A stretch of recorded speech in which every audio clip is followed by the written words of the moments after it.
Sob as bênçãos de Jesus, iniciamos o Evangelho em Espírito e Verdade, trazendo os ensinos do Cristo de Deus através da imortalidade da alma, da vida futura e da reencarnação, apresentados pela doutrina espírita conforme a codificação de Allan Kardec, sob a orientação do Espírito da Verdade, para o estabelecimento do mundo de regeneração através da vivência do amor e do bem.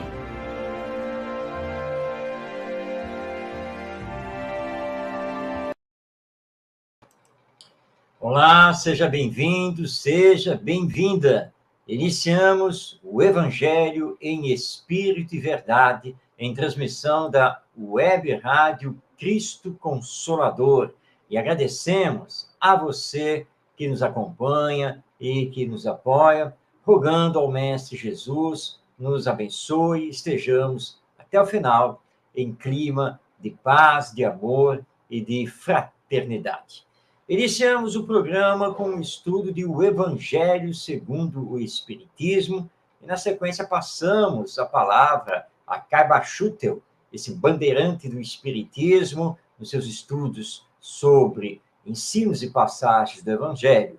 Na terceira parte, Emmanuel aqui comparece para comentar a Carta aos Romanos, de Paulo de Tarso.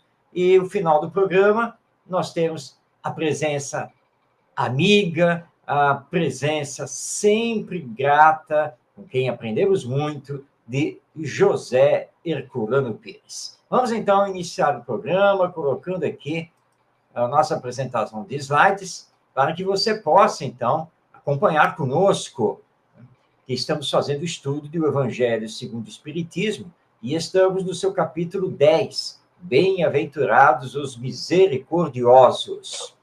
Hoje, nós vamos estudar os itens 11 a 13, que Allan Kardec intitulou Não julgueis para não ser julgados. Inicialmente, Kardec vai nos apresentar esse ensino de Jesus para, na sequência, fazer, então, o seu comentário. Vamos ao primeiro slide. Aqui está, então, a passagem que foi transcrita pelo evangelista Mateus, no seu capítulo 7, versículos 1 e 2. Então, nós temos: Não julgueis, pois, para não ser julgados.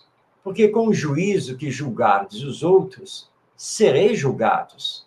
E com a medida com que medirdes, vos medirão também a vós. Então, esse é o ensino feito por Jesus e que foi anotado por Mateus, que foi seu discípulo direto. Não julgarmos para não sermos julgados. Comenta, então, Allan Kardec. Aquele que estiver sem pecado, atire-lhe a primeira pedra, disse Jesus. Esta máxima faz da indulgência um dever, pois não há quem dela não necessite para si mesmo. Ensina que não devemos julgar os outros mais severamente do que nos julgamos a nós mesmos, nem condenarmos no outro o que nos desculpamos em nós. Antes de reprovar uma falta de alguém, consideremos se a mesma reprovação não nos pode ser aplicada. Então, esse é o primeiro trecho do comentário de Allan Kardec sobre esse ensino de Jesus para não julgarmos, porque seremos sempre julgados pela lei divina, na mesma medida em que ficamos julgando os outros. E Allan Kardec nos lembra um outro ensino do mestre, quando ele diz, naquela famosa passagem com a mulher adúltera, e ele se volta para a multidão, porque, na época, a mulher pega em adultério, segundo a lei judaica, deveria ser apedrejada em praça pública. Perguntam a ele se poderiam, então, fazer aquilo que ele achava, e Jesus respondeu simplesmente: aquele que estiver sem pecado, atire-lhe a primeira pedra. Ou seja, aquele que estiver com a consciência limpa, tranquila, que nunca tiver cometido um erro, que nunca tiver ferido a lei maior, que na época era representada pela lei mosaica. Então, aquele que estiver com o coração puro, pode, então, lançar a primeira pedra. Ninguém teve coragem de fazer isso, porque todos nós, com as imperfeições morais que ainda temos, não temos como julgar os outros, condenar os outros, porque seria a nossa própria condenação. E aí Kardec está nos lembrando, por que não devemos julgar os outros? Porque antes devemos julgar a nós mesmos. Porque muitas vezes condenamos determinadas falas, determinados atos nos outros. Mas esquecemos de olhar para nós mesmos, porque muitas vezes utilizamos aquelas falas. Quantas vezes não fazemos aquilo que condenamos nos outros? Por isso, então, Allan Kardec encerra este primeiro trecho do seu comentário, dizendo que antes de reprovar uma falta de alguém, consideremos se a mesma reprovação não nos pode ser aplicada. Porque é fácil, aliás, é muito fácil julgar e condenar o outro, como também é muito fácil exercer todas as desculpas para nós mesmos. Então, antes de ficarmos olhando para os defeitos dos outros, ou supostos defeitos, olhemos para as nossas imperfeições e do que temos que mudar, daquilo que precisamos combater e melhorar em nós mesmos. Mas Kardec continua o seu comentário, vamos ao segundo slide, quando ele nos diz: a censura de conduta alheia pode ter dois motivos: reprimir o mal ou desacreditar a pessoa cujos atos criticamos. Este último motivo jamais tem escusa, pois decorre da maledicência e da maldade. O primeiro pode ser louvável e torna-se mesmo um dever em certos casos, pois dele pode resultar um bem, e porque sem ele, o mal jamais será reprimido na sociedade. Aliás, não deve o homem ajudar no progresso dos seus semelhantes? Não se deve, pois, tomar no sentido absoluto este princípio: não julgueis para não seres julgados, porque a letra mata e o espírito vivifica. Essas palavras de Allan Kardec nos levam a uma ordem muito importante e profunda de pensamento. É lícito censurar a conduta de alguém? Kardec, então, está nos lembrando que essa censura, normalmente, ela é motivada ou para reprimir o mal, ou seja, para mostrar o erro, tentar corrigir o erro, alertar as pessoas daquele mal, ou essa censura é feita apenas, então, somente para desacreditar a pessoa. Ou seja, é a crítica mordaz, malévola, e ele lembra isso, esse tipo de crítica que é para derrubar o outro, falar mal do outro, não permitir que ele avance na vida, porque não gostamos dessa pessoa ou estamos defendendo interesses pessoais, egoístas. Essa censura, ela decorre da maledicência e da maldade. E, portanto, não pode ser desculpada. Mas a censura que é feita para reprimir o mal é um dever, porque se não fizermos isso, o mal campeia, o mal predomina, o mal fica sem limites, sem freios. Então, vamos ajudar o progresso da humanidade combatendo o mal. E aí nós temos, obviamente, que censurar uma conduta que está fazendo mal para a sociedade. Então, podemos sim censurar, desde que seja para construir o bem. Por isso, Kardec lembra que o não julgueis para não seres julgados não deve ser tomado ao pé da letra. Não, Jesus disse para nós não julgarmos. Então, não posso fazer nenhuma crítica, cada um responde por si mesmo perante a lei divina. Mas aí nós vamos deixar que tudo aconteça na sociedade. E não é possível isso, porque devem existir limites, regras, respeito aos direitos civis, aos direitos comuns a todos. Por isso que nós temos toda uma legislação, senão viveríamos de que maneira? Então, podemos exercer a crítica, a censura, desde que seja para reprimir o mal e construir o bem para todos. Mas se a censura parte da maledicência, se essa censura está procurando fazer o mal ao outro, então não tem desculpa e responderemos por isso perante a lei divina.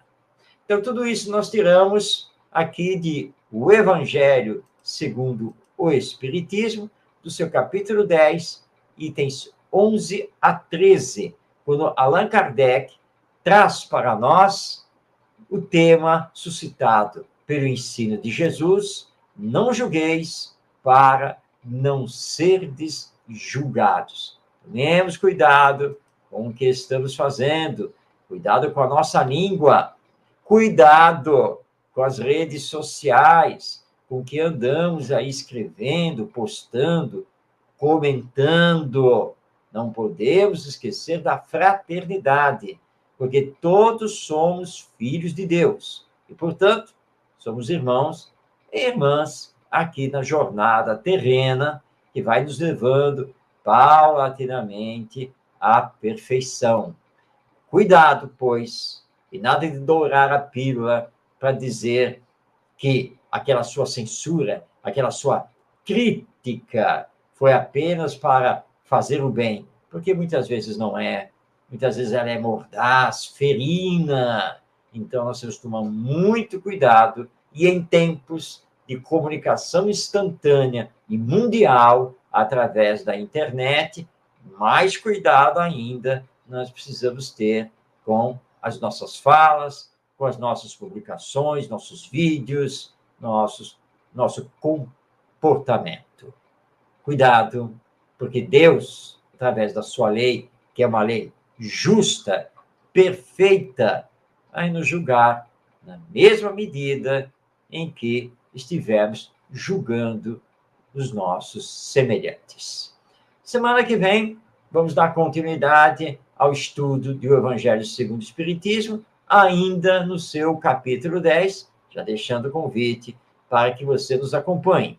Aliás, se você não pode nos acompanhar toda quinta-feira, às 5 da tarde, você pode assistir o nosso programa depois, em outro horário, ou mesmo que não seja na quinta-feira, em qualquer outro dia da semana e no melhor horário para você. Isso porque o nosso programa ele fica gravado e disponibilizado no canal da Web Rádio Cristo Consolador no YouTube e também no canal Orientação Espírita. Então, a qualquer momento, você pode assistir o nosso programa, não esqueça disso. Pois bem, terminado o estudo aqui do Evangelho segundo o Espiritismo, nós vamos passar a palavra a Caibar Schutel, no seu livro O Espírito do Cristianismo. Caibar Schutel, valoroso companheiro de divulgação do Espiritismo, um pioneiro no mundo literário, editorial, radiofônico, escreveu mais de um livro em que ele aborda, à luz da doutrina espírita, os ensinos e também as passagens da vida de Jesus. Nós já utilizamos o livro Parábolas e Ensinos de Jesus. E agora estamos utilizando o livro O Espírito do Cristianismo. ambos publicação da casa editora O Clarim, editora espírita, lá de Matão, no estado de São Paulo. O tema de hoje é a tentação de Jesus. Vamos, então, à passagem evangélica, que está em Lucas, no capítulo 4, versículos 1 a 15. Lucas não foi discípulo direto de Jesus. Aliás, ele não chegou a conhecer pessoalmente o mestre Jesus, mas foi discípulo de Paulo de Tarso, conheceu Simão Pedro, Maria de Nazaré, portanto, estava envolvido com aqueles personagens das primeiras horas que conviveram com Jesus. E deles, ele conseguiu retirar a história, as narrativas e os ensinos do mestre para escrever o seu evangelho. Esta passagem da tentação de Jesus é longa. Então, nós colocamos aqui no slide apenas um trecho, mas é um trecho bastante significativo, é o trecho inicial, mas que já vai nos dar a noção exata da narrativa de Lucas. Então, ele diz: então foi levado Jesus pelo Espírito ao deserto, para ser tentado pelo diabo. E depois de jejuar 40 dias e 40 noites, teve fome. Chegando o tentador, disse-lhe: se és filho de Deus, manda que estas pedras se tornem em pães. E assim a narrativa de Lucas continua com esse título, A Tentação de Jesus. Allan Kardec também estuda esta passagem do Evangelho e nos lembra que ela é muito mais uma alegoria do que, de fato, uma verdade, uma realidade. Kai Barschuttel vai nos lembrar que muitas passagens do Evangelho são interpretações feitas pelos evangelistas, na tentativa de compreender certas circunstâncias que envolveram a vida de Jesus e também os seus ensinos. E que, portanto, esta passagem sobre a tentação de Jesus não é uma passagem que tem que ser levada ao pé da letra, mas é uma figura alegórica, querendo representar alguma outra coisa. Então, vamos passar a palavra a Kai Barschuttel, que também faz comentário extenso aqui no livro O Espírito do Cristianismo. Vamos, então, a um trecho significativo do seu comentário. Passando, então, a palavra a Kai Barschuttel, abrindo aspas. Jesus não podia ser tentado pelo diabo, nem Deus podia submeter o seu eleito, o seu enviado, o seu escolhido, a essa humilhação. O diabo não teve por objetivo tentar a Jesus, mas, sim, investigar, examinar, observar se Jesus era, com efeito, o Messias que se esperava, o Filho de Deus. Os nababos do espaço, que formam o cortejo satânico, não eram oniscientes, não sabiam se o homem do deserto, vestido de uma simples túnica e calçado de sandálias, que não carregava um pão para o seu retiro espiritual, nem sequer levava um travesseiro para reclinar sua cabeça, e mesmo assim era respeitado pelas feras e servido pelos anjos, seria o Cristo, o Filho de Deus. Eles não sabiam, mas desconfiavam, e a dúvida os encaminhou para o exame. A tentação de Jesus não passa de um título posto nas Escrituras por opiniões pessoais, que não interpretaram bem a tradução dos originais dos evangelhos. Entretanto, o que se evidencia nessas passagens, o que se pode auferir dessas narrativas, é que os espíritos malévolos não respeitam individualidades, por maiores que elas sejam. Todos estão sujeitos à ação das potestades invisíveis, sejam elas boas ou más. E se os maus se põem em relação conosco, com ou sem intuito de nos prejudicar, Em compensação, os bons vêm auxiliar-nos. Jesus, tentado por Satanás, tinha, por outro lado, os anjos para o servirem. Deus, quando permite o convívio de um espírito inferior conosco, é certamente para que ele progrida e não para que nos prejudique. Por isso envia também espíritos superiores para nos auxiliarem. O que é preciso é que nos tornemos inflexíveis no cumprimento da lei, já que nem só de pão vive o homem, e só ao Senhor, nosso Deus, pertence o culto e a adoração, para que tiremos bom proveito na nossa tarefa terrestre, cumpramos esses mandamentos. E Satanás nos deixará submisso ao nosso exemplo, propondo-se também, quiçá, a renunciar às suas pompas, que tanto o fazem sofrer. O espírito do Evangelho é a religião de Jesus Cristo, religião natural, pura, verdadeira, que dispensa retórica e sofismas, milagres e mistérios, que só podem desnaturá-lo. Olhemos para Jesus e caminhemos.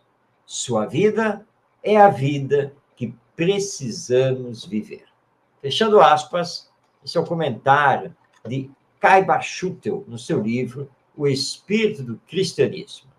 E é bom lembrar que, para o Espiritismo, o diabo, Satanás, não existem, mas representam apenas e tão somente os espíritos inferiores e maus que ainda pululam na sociedade humana, quer estejam encarnados ou desencarnados. Neste caso, especificamente, aos espíritos que estão desencarnados e ainda se comprazem na maldade.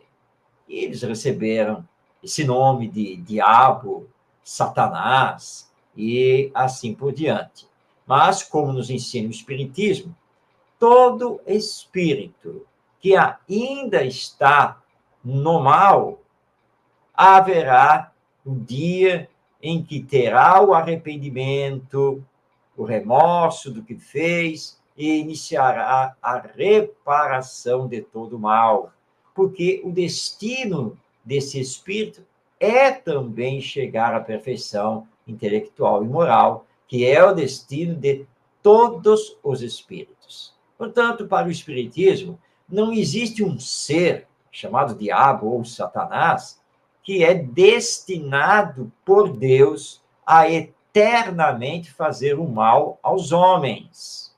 Essa crença nada tem a ver com o Espiritismo. Então, deixemos isso muito claro.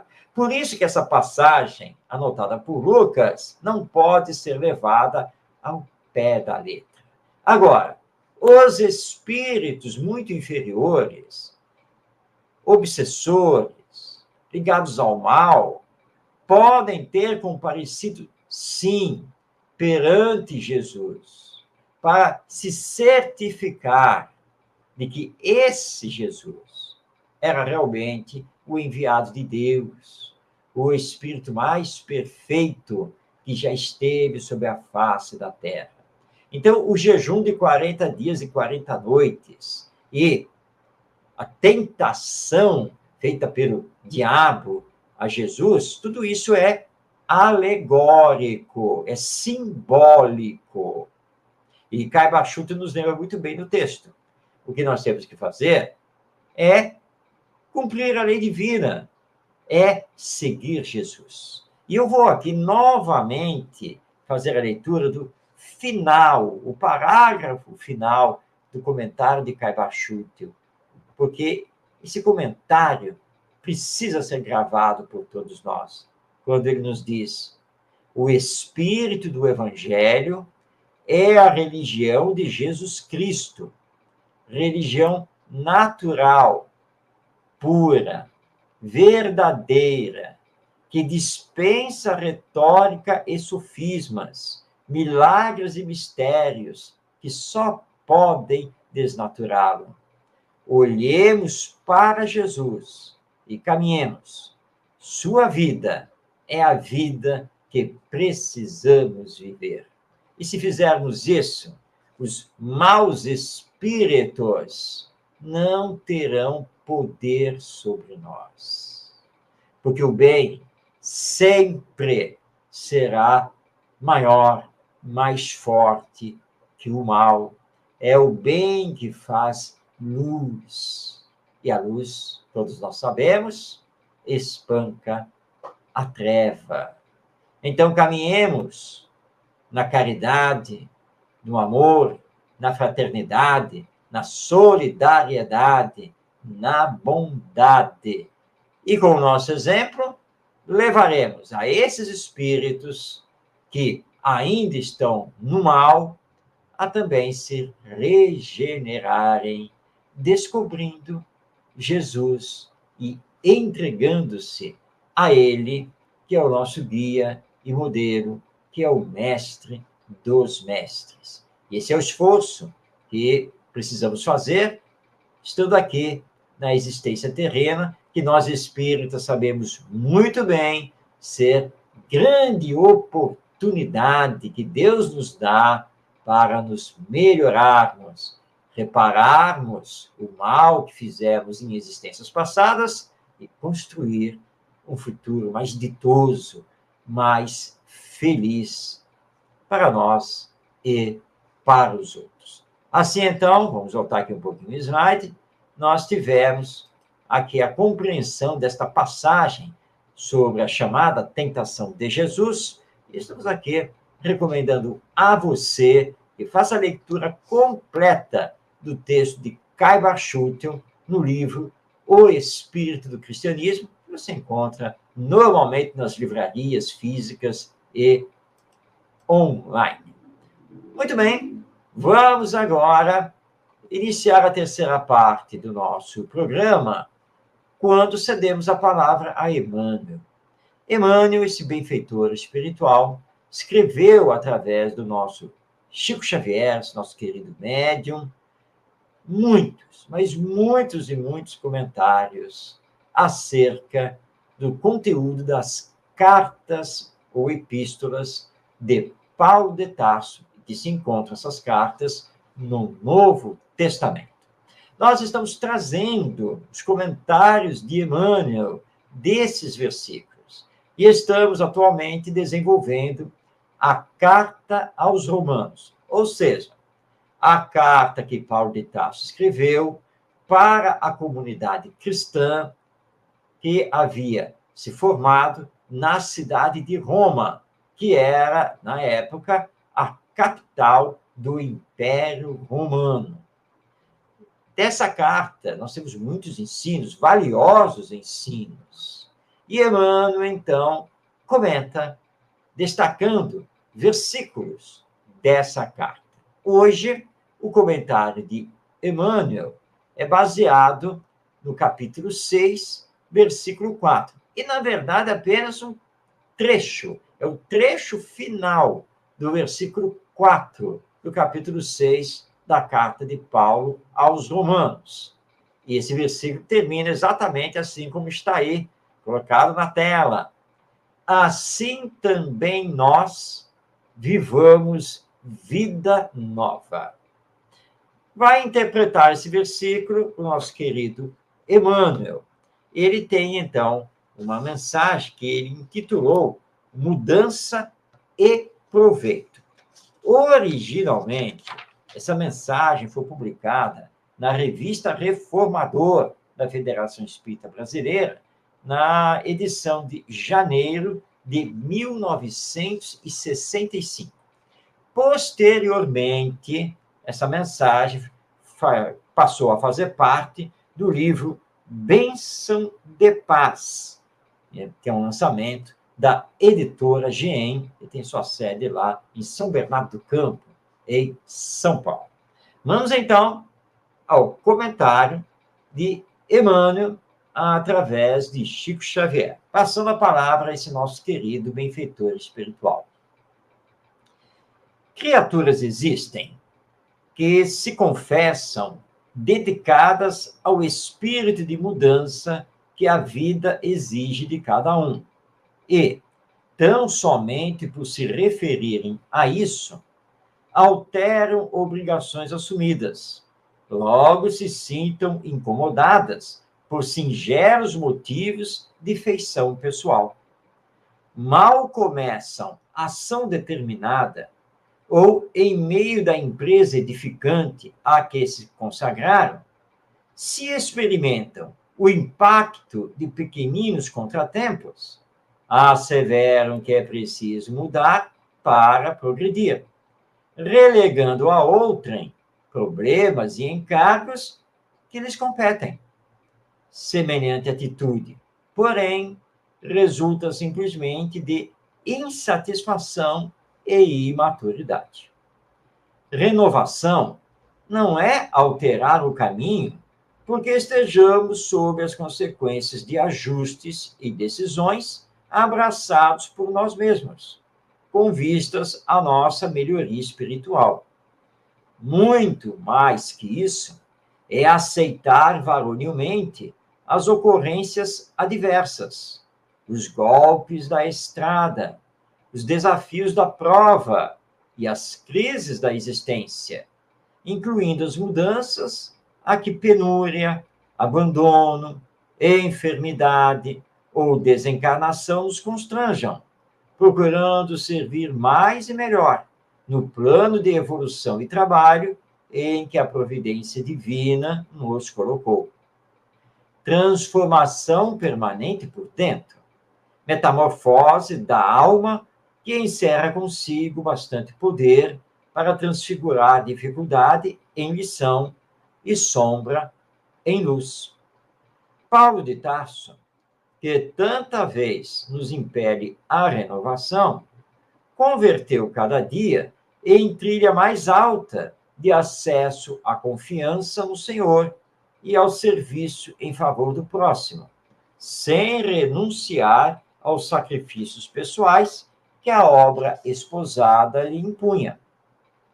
Reformemos sentimento, ideia, observação, expressão e discernimento, descerrando portas e janelas sempre novas em nosso mundo íntimo, para que a vida nos acrescente os recursos de conhecimento, receptividade, visão e interpretação, mas sejamos fiéis aos nossos compromissos até ao fim. Bem, essas são as palavras de Emmanuel, comentando este versículo de Paulo aos Romanos.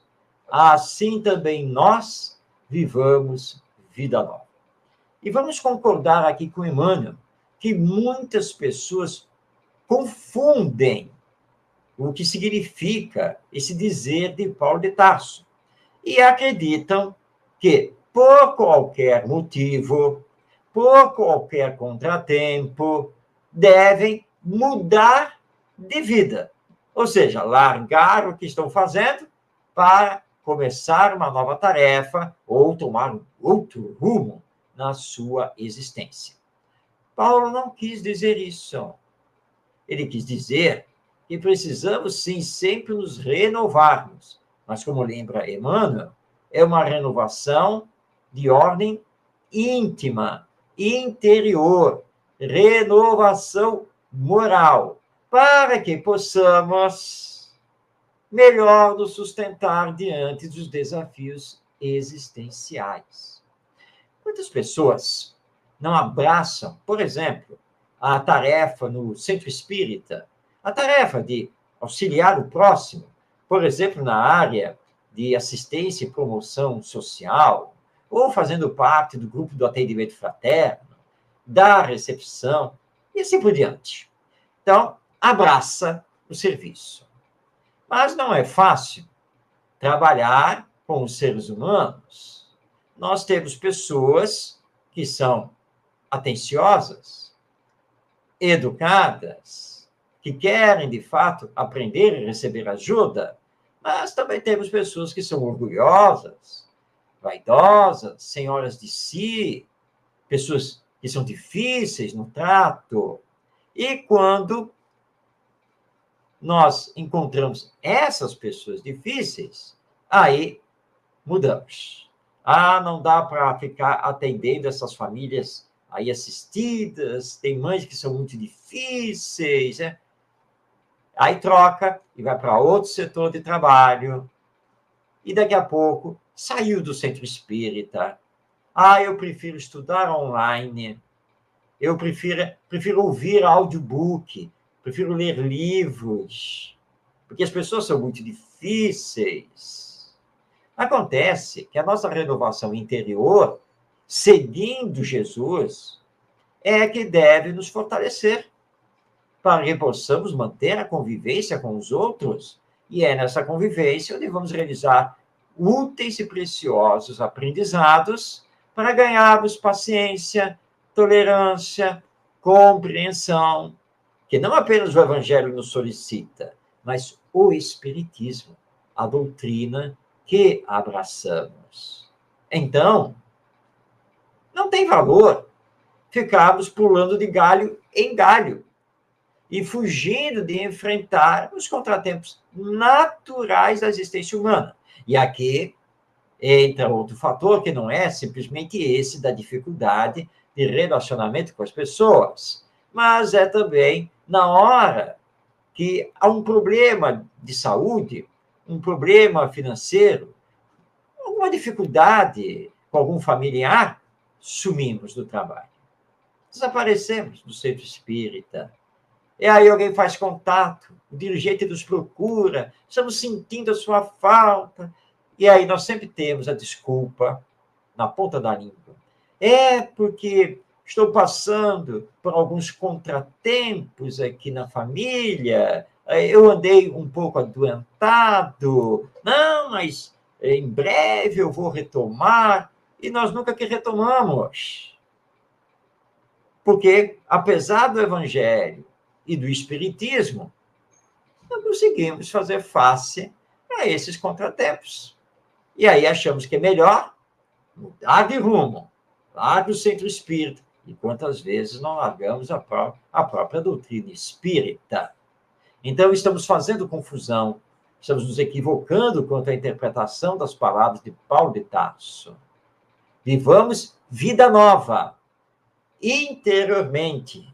Ou seja, vivamos com mais fé, com mais resignação, com mais confiança, com mais perseverança, sem largar o trabalho, como é exemplo disso o próprio Paulo de Tarso, que, aliás, compreendeu muito bem que o exemplo é a nossa maior força no campo da educação, junto ao próximo. Ele enfrentou a ira dos judeus, porque ele largou o judaísmo para seguir Jesus. Foi perseguido de todas as formas, foi condenado à morte, foi apedrejado, foi escorraçado de várias cidades, passou fome, sede, enfrentou frio ou calor extremo nas estradas, teve que trabalhar incessantemente como tapeceiro, mas nunca largou o Evangelho. Nunca deixou de fazer as suas viagens para pregar o Evangelho, fundar as comunidades cristãs, porque ele confiava na misericórdia divina e na solicitude de Jesus. E se renovava dia após dia para se manter firme nesse trabalho de divulgação do Evangelho. Então, que Paulo de Tarso seja o exemplo para todos nós. E nada de ficar largando o serviço por causa disso ou por causa daquilo. Saibamos enfrentar as dificuldades da vida terrena, mas seguindo sempre em frente, estando com Jesus. Nós vamos continuar aqui a estudar a carta aos Romanos com Emmanuel, semana que vem. Então já fica aqui o convite a você para nos acompanhar.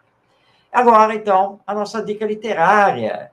E, por falar no Emmanuel, estamos trazendo o seu romance Ave Cristo, psicografia de Chico Xavier, lançamento da Federação Espírita Brasileira.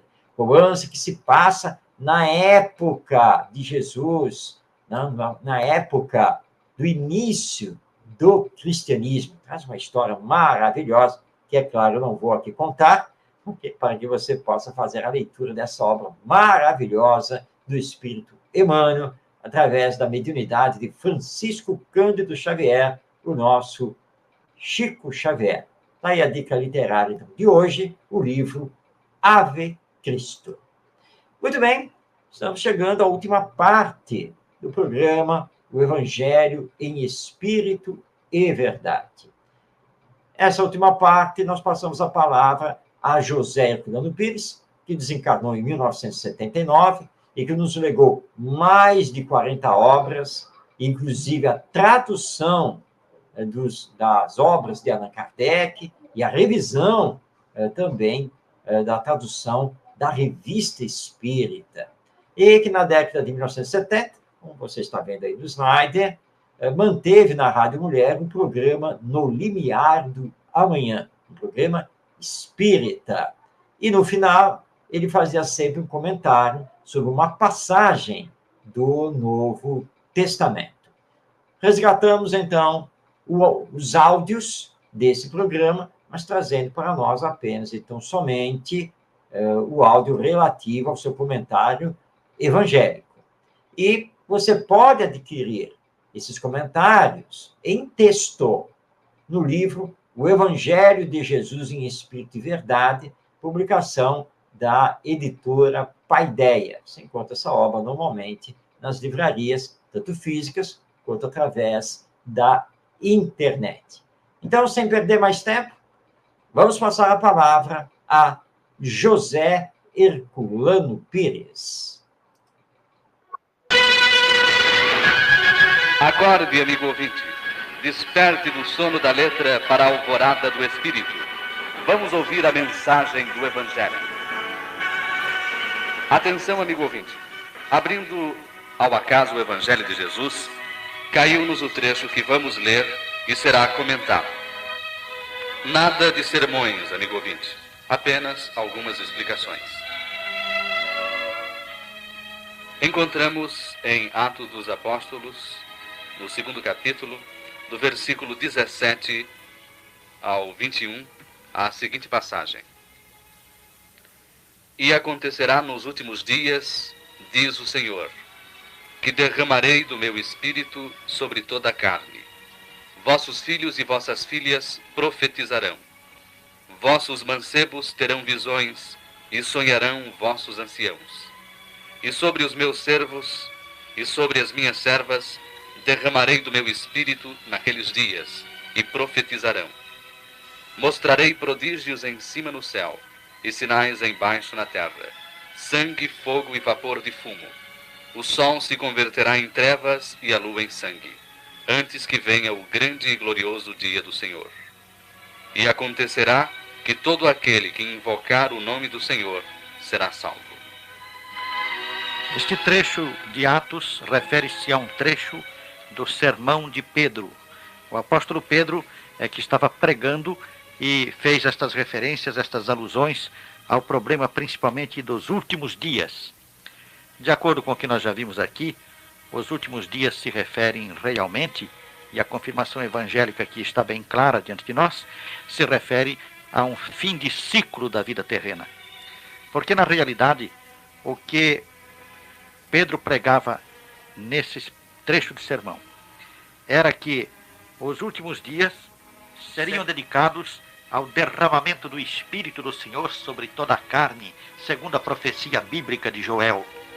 Ora, nós vemos que essa passagem se refere a um momento de acentuada evolução do psiquismo das criaturas humanas, ou seja, a evolução espiritual do homem, para ter a capacidade de receber as influências espirituais e interpretá-las através da mediunidade. O derramamento do Espírito sobre a carne não é nada mais do que a eclosão mediúnica no mundo. E Pedro anunciou isto como sendo o sinal dos últimos dias. Tanto assim que ele logo acrescenta que o Senhor derramará o seu Espírito sobre os seus servos e as suas servas, e elas e eles profetizarão. Profetizar não era nada mais do que dar comunicações espíritas. Os profetas bíblicos foram médiuns.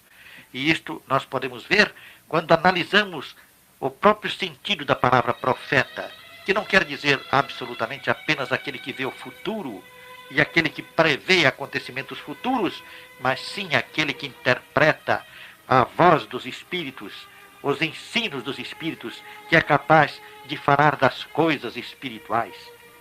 Os profetas da Bíblia, como nós podemos ver nos próprios livros do Velho Testamento, não são apenas anunciadores de coisas novas que vão acontecer no futuro, mas também orientadores espirituais, pregadores de um elevado tipo de moral. São criaturas que procuram incentivar a evolução espiritual da humanidade. Ora, esta é precisamente a função dos médiuns. A mediunidade, então, se generalizando no mundo, anunciaria o fim de um ciclo evolutivo, que era precisamente o ciclo evolutivo do passado. Nós sabemos que a mediunidade sempre existiu na Terra. Os homens sempre serviram de intérpretes aos espíritos. Quando nós investigamos, por exemplo, a evolução da religião na humanidade, desde os tempos das antigas civilizações orientais, e chegamos até ao mundo clássico greco-romano, nós vemos que a mediunidade era largamente praticada em todos os povos da antiguidade. E praticada através do quê? Através dos oráculos, através das pitonisas, que eram os intermediários dos espíritos, eram os médiuns. A pitonisa, como sabemos, trabalhava com a trípode, ou seja, a mesinha de 3 pés, exatamente a mesinha que produziu os primeiros fenômenos espíritas que invadiram a Europa, vindo da América, dos Estados Unidos, através da chamada dança das mesas. Os oráculos eram incorporados pelos deuses, e os deuses dos antigos não eram nada mais do que espíritos. Quando o deus Apolo, por exemplo, falava através do seu oráculo, era um espírito superior que dirigia, que amparava o povo grego no seu desenvolvimento e, através de um médium, que era o seu oráculo, transmitia os ensinos necessários. Assim, nós devemos compreender esta passagem do Evangelho na sua plenitude como uma anunciação dos novos tempos que iam surgir com a implantação do cristianismo na Terra e o desenvolvimento da civilização cristã baseada fundamentalmente na mediunidade, porque o próprio Cristo foi quem ensinou e desenvolveu o problema da mediunidade, procurando esclarecer os homens a respeito das comunicações espirituais através dos médiuns. Ele mesmo dando provas evidentes disto com o afastamento de espíritos das pessoas obsedadas e também na orientação que ele mesmo, depois de morto, trouxe para os seus discípulos, mostrando que a morte havia sido apenas do seu corpo material, porque ele, ressuscitado em corpo espiritual, podia comunicar-se de novo com os discípulos. Outra parte final aqui deste trecho é que fala dos prodígios no céu e dos sinais na terra. Nós sabemos que o desenvolvimento da mediunidade, de maneira generalizada em nosso planeta, assinala um alto momento de evolução planetária. E neste próprio momento em que o mundo se prepara para uma nova era, também nós nos defrontamos com um problema bastante curioso, que é o da conquista do espaço. A Terra esteve até agora isolada no cosmos, porque era um pequenino mundo inferior, que não tinha nada a oferecer aos outros mundos. Mas assim como houve no século XVI a expansão marítima da Europa, que conseguiu descobrir a América, assim também neste momento está havendo a expansão cósmica da Terra nas suas tentativas de comunicação com outros mundos. E ao mesmo tempo descem para o nosso planeta, como nós sabemos, sondas espaciais procedentes de outros mundos e que são os sinais dos céus que aí estão alarmando os homens por toda parte e provocando as mais diversas interpretações dessas aparições celestes. Quanto aos sinais na Terra, eles são evidentes ao nosso redor. Nós sentimos que o mundo está se transformando e se transformando profundamente e rapidamente aos nossos olhos. Assim, o ensino de Pedro, neste trecho do seu sermão, no livro de Atos dos Apóstolos, nos traz uma eloquente confirmação daquilo que o Espiritismo vem ensinando a esse respeito.